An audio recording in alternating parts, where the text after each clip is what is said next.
Hello friends, कैसे हैं आप लोग। बिल्कुल अच्छे होंगे, मस्त होंगे।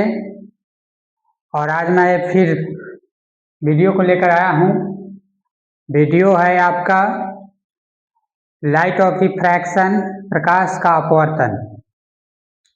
प्रकाश के अपवर्तन को लेकर, प्रकाश का अपवर्तन में एक पॉइंट है जिसके बारे में मैं बताने जा रहा हूँ, प्रिज्म। तो सबसे पहले हम लोग जानेंगे कि प्रिज्म क्या है। उससे पहले आपसे आग्रह है या आपसे गुजारिश है कि आप कॉपी कलम और नोटबुक लेकर तैयार रहे, और फिगर भी उतारनी पड़ेगी, क्योंकि अगर फिगर आप उतारिएगा तभी जाकर आप इजी वे में समझ पाइएगा। तो आइए हम आते हैं टू द पॉइंट। प्रिज्म क्या है।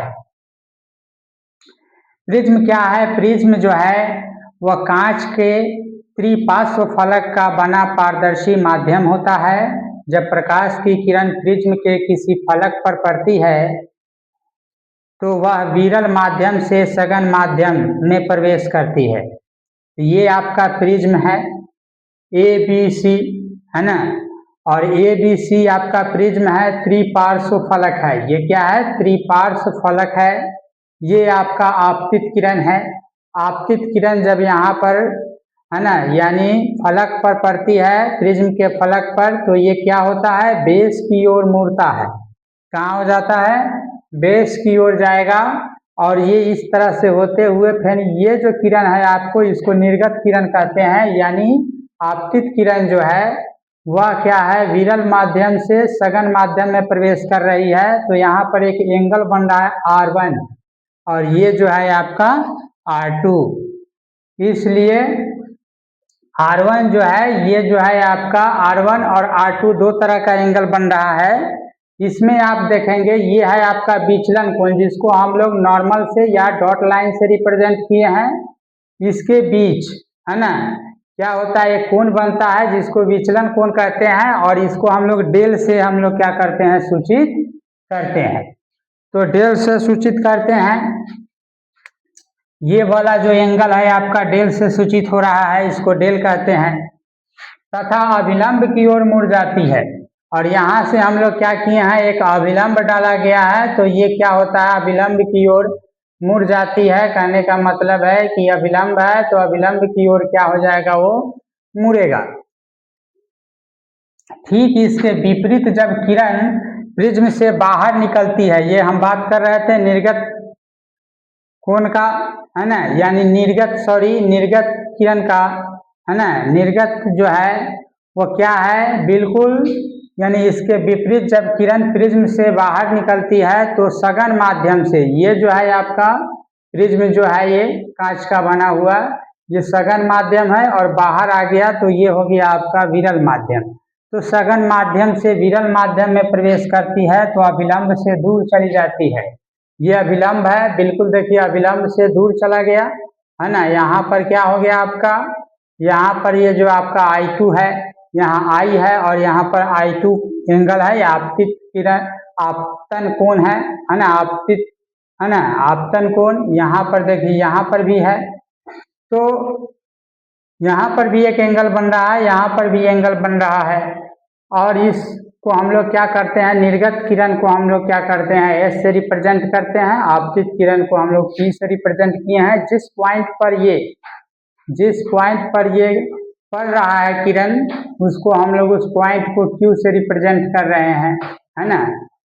तो ये रहा आपका प्रिज्म के बारे में। अगला जो है आपका लेंस है। लेंस को हम लोग क्या बोलते हैं? इंग्लिश में लेंस कहते हैं, और हिंदी में हम लोग ताल कहते हैं। क्या कहते हैं? ताल कहते हैं। तो लेंस जो है जाना माना प्रकाशीय साधन है, जो प्रकाश की किरणों को अपवर्तन के पश्चात किसी बिंब का प्रतिबिंब बनाता है।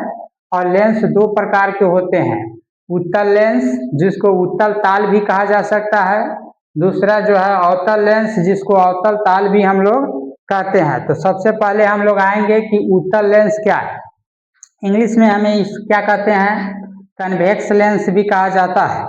उत्तल लेंस की बनावट इस प्रकार की होती है कि मानो दो प्रिज्म आधार के सहारे एक दूसरे पर टिके हो। यहाँ पर आइएगा, आप देखिएगा, ये है आपका उत्तल लेंस।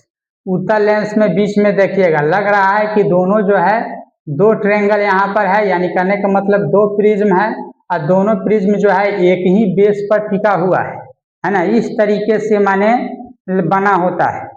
जब प्रकाश की किरण उत्तल लेंस पर आपतित होती है, प्रकाश की किरण जब उत्तल लेंस पर आपतित होती है यानी पड़ती है, आती हुई प्रतीत होती है ना, तब यहाँ पर क्या होता है, तो वो है ना अपवर्तन के बाद आधार की ओर मुड़ जाता है। तो अपवर्तन के बाद आधार की ओर मुड़ जाता है, तो अपवर्तन के बाद आधार की ओर मुड़ने का उपक्रम करती हुई मुख्य अक्ष पर स्थित एक निश्चित बिंदु पर ही कटती है। ये आपका मुख्य अक्ष है जो बीचों बीच गुजरा हुआ है ना, जो बीचों बीच गुजरा हुआ है आपको, ये जो है आपका मुख्य अक्ष है, इसके है ना मुख्य अक्ष पर स्थित है ना एक निश्चित बिंदु पर कटती है। ये निश्चित बिंदु है, इस पर कटती है।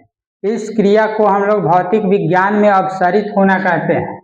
इस क्रिया को हम लोग भौतिक विज्ञान में क्या कहते हैं, अपसरित होना कहते हैं। तो आप अच्छी तरह से जानते हैं कि उत्तल लेंस को भी हम लोग अपसरित लेंस भी कहते हैं या अपसरित ताल भी कहा जाता है। उत्तल लेंस के बीच का भाग जो होता है वह मोटा होता है, बीच वाला पोर्शन मोटा है, जबकि किनारा वाला पतला होता है। उत्तल लेंस किसी बिंब का काल्पनिक, वास्तविक यानी दोनों प्रकार का क्या होता है, प्रतिबिंब बनाता है। तो ठीक है दोस्तों, वीडियो आपको समझ में आया होगा, और कैसा लगा वीडियो इसको कमेंट में लिखेंगे। नेक्स्ट वीडियो हम नेक्स्ट डे आपको अपलोड कर देंगे, है ना।